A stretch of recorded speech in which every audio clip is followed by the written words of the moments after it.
UPSC civil services exam 2026 మరియు 2027 లో అంటే నెక్స్ట్ ఇయర్ ఆ తర్వాత ఇయర్ రాయాలనుకునే వాళ్ళ కోసం సిఎస్పిఎస్ అకాడమీ ఒక ప్రత్యేకమైన బ్యాచ్ లాంచ్ చేస్తుంది. ఇది ప్రిలిమ్స్ మెయిన్స్ అన్నిటికి సంబంధించి ఈ బ్యాచ్ అనేది దాదాపు 10-11 నెలలు ఉంటుంది అనమాట. దీనికి సంబంధించి ఆన్లైన్ లో ఆఫ్లైన్ లో కోచింగ్ తీసుకోవచ్చు. ఈ బ్యాచ్ సెప్టెంబర్ 19 అంటే ఈ నెల 19వ తారీఖు నుంచి స్టార్ట్ అవుతుంది. ఇంట్రెస్టెడ్ క్యాండిడేట్స్ ఈ వీడియో పైన ఉన్న ఫోన్ నెంబర్ కి కాల్ చేయొచ్చు. లష్కర్ ఈ తైబా, జైషే మహమ్మద్ ఈ టెర్రర్ అవుట్ఫిట్స్ గురించి మనం వింటూనే ఉంటాం.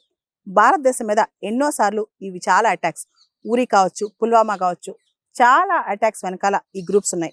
అయితే రీసెంట్గా మే 7వ తారీఖున ఆపరేషన్ సింధూర్ ద్వారా వీటి యొక్క హెడ్ క్వార్టర్స్ని మనం డిస్ట్రాయ్ చేసాం, హిట్ చేయడానికి ట్రై చేసాం, చాలా వరకు సక్సెస్ అయ్యాం.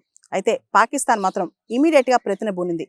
మళ్ళా లష్కర్ ఈ తైబా, జైషే మహమ్మద్ ఇలాంటి వాటికి సపోర్ట్ ఇస్తూ మళ్ళీ రీబిల్డ్ చేయడం స్టార్ట్ చేస్తుంది అనమాట.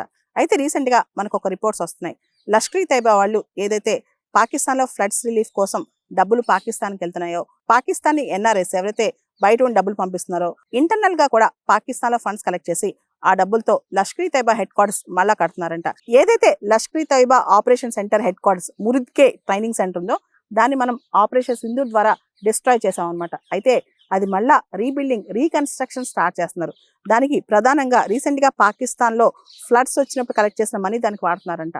అంతేకాదు పాకిస్తాన్ గవర్నమెంట్ కూడా సపోర్ట్ చేస్తుందని చెప్పి తెలుస్తోంది. ఇంతకు ముందు కూడా ఈ టెర్రరిస్ట్ ఆర్గనైజేషన్ సంబంధించిన ఇన్ఫ్రాస్ట్రక్చర్ బిల్డింగ్ కోసం, దీనికి సంబంధించిన వసతుల కోసం పాకిస్తాన్ లో ఎర్త్క్వేక్, భూకంపం వచ్చినప్పుడు కలెక్ట్ చేసిన ఫండ్స్ ఏదైతే ఉన్నాయో ఆ ఫండ్స్ ని వాడి మళ్ళీ రీకన్స్ట్రక్ట్ చేశారంట. యాక్చువల్లీ ఈ లష్కర్ ఈ తైబా కావచ్చు, జైషే మహమ్మద్ కావచ్చు, ఈ గ్రూప్స్ అన్ని కూడా ఎప్పటికప్పుడు తమ పేర్లు మార్చుకుంటూ ఉంటాయి అనమాట.